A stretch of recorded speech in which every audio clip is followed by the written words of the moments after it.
for sin pi by 4, the value is 1 by root 2. So therefore, sin inverse 1 by root 2 is nothing but pi by 4. Whenever you have sin inverse of sin theta, then it can be written in the form of theta only when the range lies from minus pi by 2 to plus pi by 2. An inverse trigonometric function along with its function with the value of theta is true for all the principal value branches of the trigonometric function.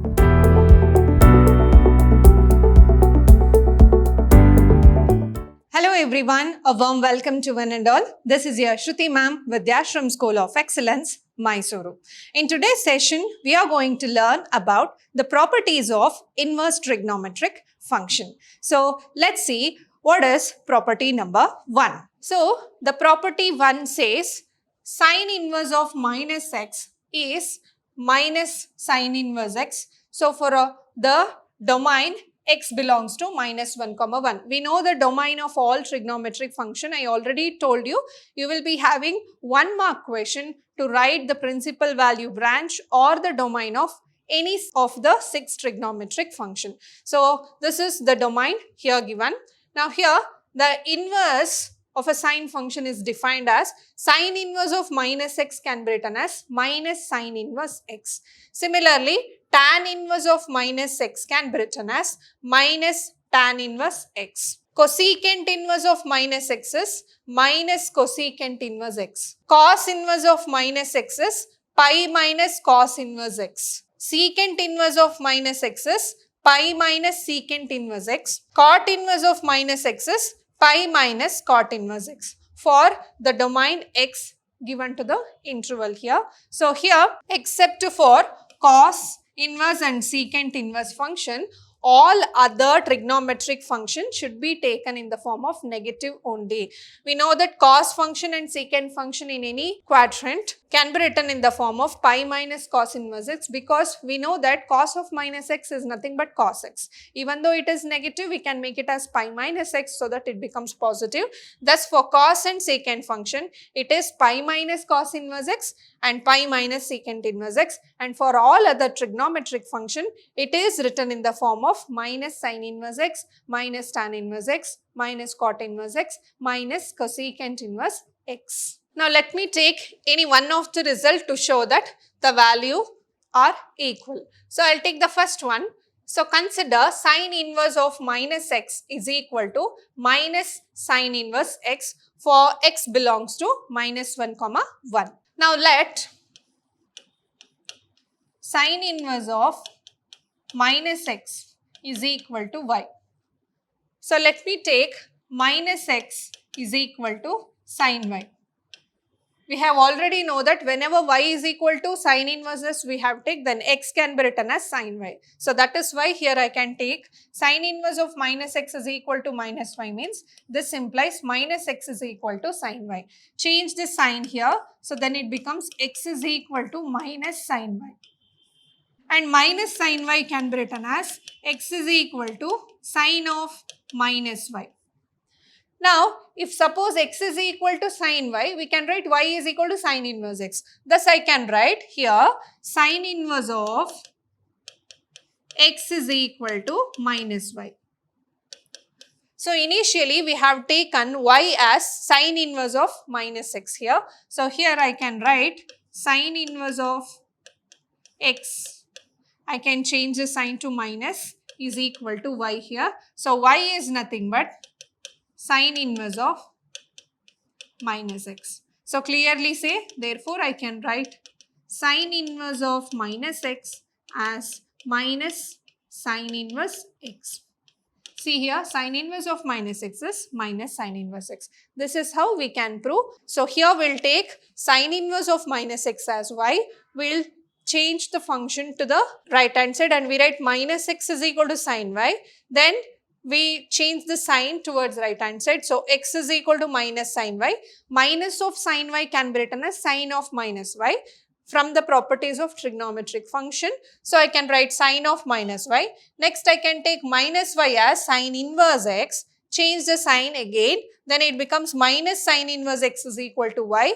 Y we have taken as sine inverse of minus x. Replace it back and hence we are proved. This is how we can prove the result, and for all the other trigonometric property, it is same as the result under the given domain. So remember this property because it helps while solving the problems. So next property, property 2 says sine inverse of 1 by x is equal to cosecant inverse x for x greater than or equal to 1 or x less than or equal to minus 1. Cos inverse of 1 by x is equal to secant inverse x. Tan inverse of 1 by x is equal to cot inverse x. We know that sine, cosecant are reciprocal to each other. Cos and secant are reciprocal to each other. Tan and cot are reciprocal to each other. So this is what the property under the inverse. We cannot write sine inverse x as 1 by cosecant inverse x. So this is not possible because since the domain is from the set of real numbers, that is only the real number values are taken, the value or the range of inverse trigonometric function is only the angles. We cannot write sine inverse x as 1 by cosecant inverse x. So this is how we define the property. Sine inverse of 1 by x is equal to cosecant inverse x. Cos inverse of 1 by x is secant inverse x. Tan inverse of 1 by x is equal to cot inverse x. So let us prove any one of the results here. So now how we can prove this? So let cosecant inverse x is equal to y. Then I can take x is equal to cosecant y. I also can take x is equal to 1 by sine y. If you take the reciprocal, I will get 1 by x is equal to sine y. If you change the function to left hand side, then it becomes sine inverse 1 by x is equal to y. What is y we have taken? It is cosecant inverse x. See here we have got sine inverse 1 by x is equal to cosecant inverse x. So this is why we have 1 by x and x here. So sine inverse of 1 by x can be written as cosecant inverse of x, and hence similarly we can write cos inverse 1 by x as secant inverse x, tan inverse 1 by x as cot inverse x. So this is how the inverse trigonometric function property number 2. Now using property number 1 and 2, we will solve few problems. So see here we have find the principal value of the following. We have to write what is the value for sine inverse 1 by root 2. So here we know that the domain of the sine function is from minus 1 to 1 and the range is from minus pi by 2 to plus pi by 2. So whatever the value you input in the form of a real number, the value you will get it in the angle form. So for what values of sine, it is 1 by root 2. So clearly we know that sine inverse of 1 by root 2 is nothing but pi by 4. Remember, for sine pi by 4, the value is 1 by root 2. So therefore, sine inverse 1 by root 2 is nothing but pi by 4. Next one, cot inverse minus 1 by root 3. Here we have cot inverse of minus x. So this should be written in the form of minus cot inverse x. So therefore, this can be written in the form of minus cot inverse 1 by root 3. So for what values of cot, it is 1 by root 3. So therefore, it is pi by 3, hence it is minus pi by 3. Cot pi by 3 is 1 by root 3. So therefore, cot inverse of 1 by root 3 is pi by 3. Cot pi by 3 is 1 by root 3. So therefore, pi by 3 is nothing but cot inverse of 1 by root 3. So therefore, for cot inverse of 1 by root 3, we get pi by 3. Outside we have negative, so hence it is minus pi by 3. If you want to remove minus here, you can take it in the form of pi minus pi by 3 also. Next one, cosecant inverse 2. We know that cosecant pi by 6 is equal to 2. So therefore, we can write cosecant inverse of 2 as pi by 6. So therefore, the value or the principal value for this function is pi by 6. Or we can take cosecant inverse of 2 as sine inverse 1 by 2 from the property 2. So for what values of sine, the value was half for pi by 6. Hence pi by 6. Next one we have tan inverse minus root 3. Tan inverse of minus x can be written as minus tan inverse x. So therefore it is minus tan inverse root 3. So for what values? It is root 3. So it is pi by 3. Next we have cos inverse of minus half. So cos inverse of minus half means we should take it in the form of pi minus cos inverse half. So for what values of angle you will get half in cos function? So that is for pi by 3. So therefore it is pi minus pi by 3, which becomes 2 pi by 3. This is the principal value for cos inverse of minus half. So next one, find the values of the following: tan inverse of 1, cos inverse of minus half, sin inverse of minus half. So tan inverse of 1 can be written as same. So tan inverse of minus 1. Here cos inverse of minus half means we should write this in the form of pi minus cos inverse half. And here this becomes minus sin inverse half using property 1. Now tan inverse of 1 means it is pi by 4 because tan 45 is 1. So therefore tan inverse of 1 is pi by 4. Similarly we have pi here. Cos inverse half is nothing but, for what values of cos function it is half? For pi by 3. So therefore cos inverse half is pi by 3 and it is minus pi by 6. So take the LCM of these functions. So we have 12 here. So 4 3s are, and here 12 pi minus 3 4s are minus, and here 6 2s are 2 pi. So 15 pi minus 6 pi, we get it as 9 pi by 12. When you cancel it, it is 3 pi by 4. So this is the value of the given inverse equation. Next one, cos inverse half plus 2 sin inverse half. So cos inverse half is nothing but pi by 3 plus 2 sin inverse half is nothing but pi by 6. Cancels, we will get pi by 3 plus pi by 3, we get it as 2 pi by 3.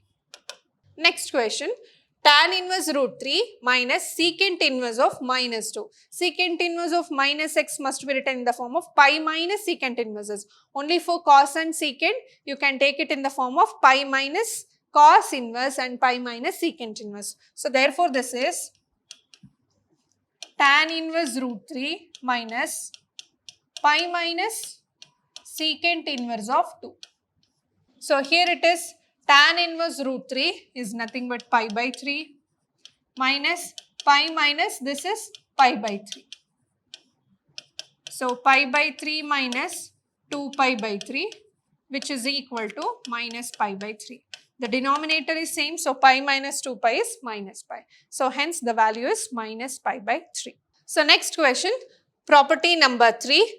Sin inverse of sin theta is theta. Here theta represents the angles where theta lies between minus pi by 2 to plus pi by 2. So this is in the range. So theta lies in the range here. So the range of sin inverse function is from minus pi by 2 to plus pi by 2.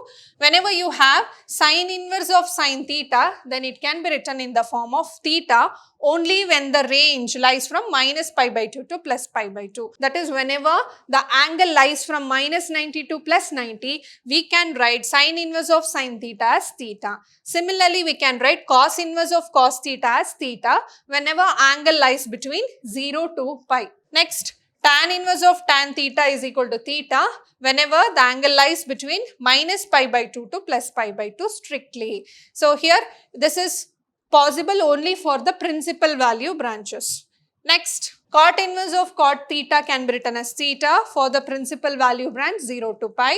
Secant inverse of secant theta is possible for all the values from 0 to pi except theta cannot be equal to pi by 2. Next, cosecant inverse of cosecant theta can be written as minus pi by 2 to theta to plus pi by 2 except for the angle theta is equal to 0. An inverse trigonometric function along with its function with the value of theta is true for all the principal value branches of the trigonometric function. Now let's see the problems. Find the values of the following. The first one is sin inverse of sin 2 pi by 3. We have to find the value. We know that Sine inverse of sine theta is equal to theta when theta lies between pi by 2 to minus pi by 2. So here theta does not lie between minus pi by 2 to pi by 2. So let's evaluate this. So sine inverse of sine 2 pi by 3 can be written as sine pi minus pi by 3. Pi minus pi by 3 means 2 pi by 3, which lies in the second quadrant, and in the second quadrant sine is positive. So I can write this as sine inverse of sine pi by 3. We know that sine pi minus theta is sine theta because it lies in the second quadrant and it is positive. So therefore the value is pi by 3 now, because pi by 3 lies between minus pi by 2 to plus pi by 2. Next one, tan inverse of tan 3 pi by 4. So here also we can write tan inverse of tan pi minus pi by 4. 3 pi by 4 can be converted into pi minus pi by 4. Why? Because the property tan inverse of tan theta is theta only for the values when it lies between minus pi by 2 to plus pi by 2. So therefore it is greater than pi by 2. Hence we have to convert this in the form of tan pi minus theta. And tan pi minus theta is tan theta. But pi minus theta means it lies in second quadrant. This is pi. So pi minus theta means it lies in the second quadrant. In the second quadrant, tan is negative. So we have to take this in the form of minus tan theta. So therefore it is tan inverse of minus tan pi by 4. And we know that minus tan theta can be written as tan of minus theta using the properties of trigonometric function. So therefore I can write this as tan inverse of tan of minus pi by 4. Now minus pi by 4 lies between these interval. Hence I can use the property tan inverse of tan theta as theta. So therefore the value is minus pi by 4. Next question. Sine inverse of sine 3 pi by 5. We can also solve this using the degree values. You can convert this radian into degree. Sine inverse of sine, this is 108 degree. When you solve 3 pi by 5, you will get the value as 108 degree. But 108 does not lie in the principal value branch. So therefore I can write this as sine inverse of sine 180 minus 72. And we know that sine 180 minus theta can be written as sine theta. So therefore it is sine inverse of sine 72 degree. So hence now 72 degree lies between minus pi by 2 to plus pi by 2. Hence we can write sine inverse of sine theta as theta. So therefore the value is 72 degree. So we can keep the solution in the form of radians also, or we can convert it into degree. Then we have write the solution in the degree also. So remember the property 1, property 2, property 3 to solve the problems. We'll continue a few more properties in our next session. Until then, keep watching, keep learning, keep exploring. Thank you.